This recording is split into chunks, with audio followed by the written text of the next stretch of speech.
Hey boss guys, actually I want to welcome you in this video as I'm letting you know what we are going to be covering up today.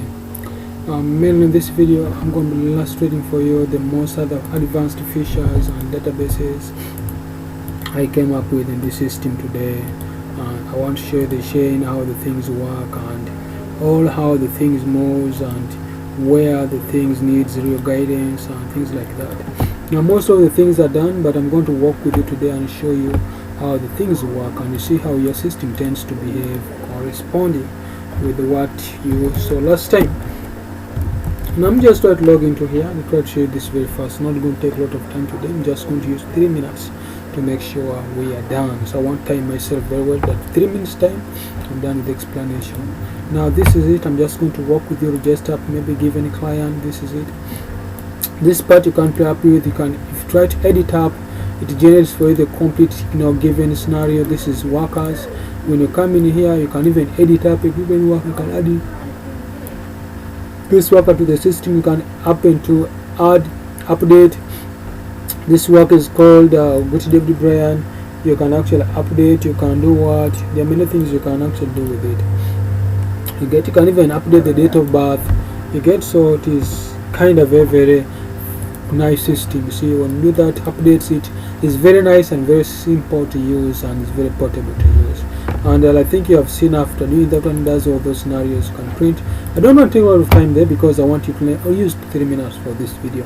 My main point here is to take you into this part of the video, and that's obvious. And it also has the part for edit and delete, whereby when you click there you can also update that, and when you click there you have to provide even the new password. Like for instance, my name is that. I can change that name to Emma, be my username. I can leave that as admin. I can leave this one, put there one on as the password. I can give it as Emma, like that. So if I click here and if you check onto our system here, if I just walk with this very fast, if I take it to the login panel of this system without wasting time, this is a good, I think you can see. But if I go back into our system and I click there, it's going to change to Emma. So everything there is going to change to Emma, and that's it. So if you check back on the system, I think you see the username has changed to Emma, and that's it. If I also refresh here, it has to change to Emma, and as I go also here in the system, it should change to Emma. The username has to change to Emma, and I think that's it. Okay boss, that's it. Now I'm not going to waste time. My main point is here on the part of payment, which I happen to work on. Now this is it. As I explained to you, you can add new product by clicking here. I can just add the product name to be maybe cassava. Okay, let me say cooking oil. So if that's the product, sorry, I said the product here is cooking oil. I can give the quantity. Maybe you're going to bring 30 liters, and the date, brought date, maybe they brought it today, and the person who brought the product is called Emma. Maybe Emmanuel, like that, or whatever, Emmanuel J or whatever. Then the quantity, the unit price per, maybe is that, maybe 2,000. Then the product size, you can give the size. I don't know how you want it, but you told me to give you, so I left it there. I don't know. I don't know which size you can call. Maybe you can call it packed. I don't know. Pack. I don't know how you may want to call it. Then the common name of cooking oil is maybe Wuto. If you're from Kenya, that's it. So if you provide the number, that's obvious. So if you click here, the system should generate for you that given stuff as expected. And I think you can see here down, the cooking oil is already added, Wuto blah blah. Now if you check here, it will tell you that actually the product, this is it. The customer unit price is this. The total price is this, the amount paid is this, and even the remaining balance is this. That implies you have so far not paid any money. Now we also have this part here down, which is say make payment. Now remember, what my point of making this video is that this part here is for one owner. See, this payment we're making is for this person called the supplier. So when I click on check payment, otherwise when you come back at this supplier's original table, this is supplier's table. This is not a table for the admin, it's a table for the supplier. That's what I was telling you yesterday. That implies if you check this side on the system, come in here, we have the payment plan. You see, we have this. We say Emma, so far this is the real amount, total amount of money. This is the balance that you have to pay. This amount of money paid, we have not paid Emma any money.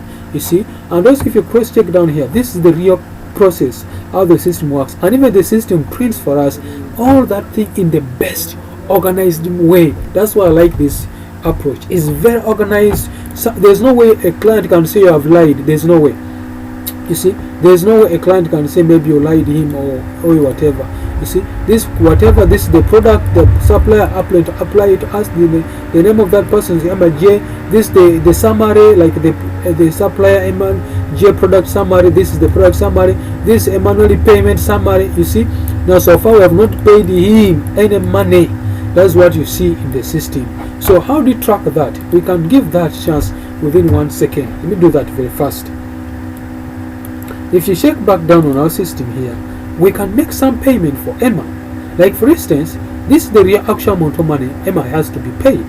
But if you go back this side here, so far we have paid nothing. If I come in here and I pay Emma, maybe we have to pay him 60,000. Now if I just come in here and I say maybe Emma, we are going to give him, or at the moment we have 46,000. From 60,000 have 46,000. That money has to be distributed here, even the time and seconds. When I just click here, pay, save payment. Boop. By the time I click save payment, I think you can see the chain here. The system has already updated here automatically, and even here it has also automatically updated that. This is it. It has already said the total amount of money to pay Emma is this. The main amount paid is so far this. The balance is this. Even this side of the system, it has already tracked the Emma's ID. ID for Emma is 10, and even this is the product and blah blah. Give assumption Emma is paying another money. We are making another more payment for Emma to pay his balance, which is 4,000. This is the amount of money Emma has given us for his product. Per product, he has given us at 2,000 per unit price. How many pieces have we brought? We brought 30 pieces. That implies if you try to cross check, the total amount of money is 60,000. That implies the balance so far is 4,000. So you can go back in here and still say maybe check payment. Now if I click check payment, we just need to continue making payment from here. When you continue making payment from here, I just need to add the balance, which is 4,000, because the system even tracks the balance here. So the balance is 4,000, and when I click here, poop, pay the person, trust me, the balance is now taken care of. And if I go back on the other way around of the system without wasting time, Mr. Emma, here I'm going to take care of that, because that is showing something different. But this is what I want to let you know, that this part, the most funny part, the most expensive part is done, because to describe for us the incomplete way how the system moves, and even the actual amount of money with the balance. And this is what I think is your main point of interest today. If you try to cross check, this is our main point. You see, amount due, this amount of money we are to pay. This is the summary. The system tells us the total summary. Don't worry about this. I'm going to work on this, because it has to tell us here, it has to give us the balance 0. This one I didn't change it yet, because I not yet changed that. My main point was to still work on this part down, which I think you can see the system tallies. You get? So I just need to work on this very well. But I'm very happy for this part down, that I tallied it and is actually picking up to the point that is actually giving us the 0 balance. That's my main point there. And the same thing here, it has to give us 0 balance, and also here it has to give us the 0 balance. That's what I'm going to do. And I think you can see amount to pay, amount to due is this amount, total paid is this money, balance is this. So I'm just going to do the same activity, and I'm going to work on this table, going to work on this table, and going to work on this table, so that the system can tally and give us the real actual amount. So otherwise, thank you for watching. Hope you love this video. Now on the other way around, I'm also going to share another video shortly on the part for one on us, the paying up one on us, the user, the admin. Like for instance, this amount of money or whatever here which has happened here, it is the admin, or it is one on us, the owner of the business. This is his table, meaning this table is for the supplier is paying, because supplier is owner provided him the products. How about his table? How much is he going to be charging per unit price? How much is going to be his unit price? Check me next video. Tomorrow morning I'm going to give you that video, Mr. Emma. Otherwise, you find it interesting, because this part it did a lot of logic and a lot of math, a little bit on it to come up with that. But I'm thankful that it's going to be done, and it's done, and you can definitely print it out. So otherwise, next time I'm going to be having that for you, and I hope we are going to be having everything. Thank you.